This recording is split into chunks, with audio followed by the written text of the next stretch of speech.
Hey everyone, welcome back. In today's video, I'm going to show you how you can simply download and install GPU-Z in your computer in a very simple way.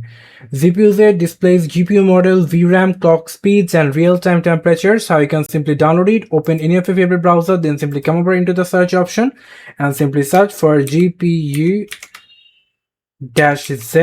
download.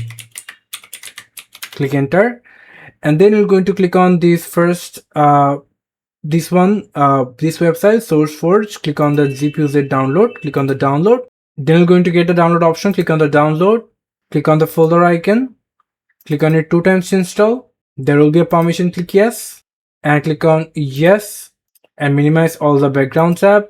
Next, and install. Click on finish, and here is your tech power GPU-Z over here.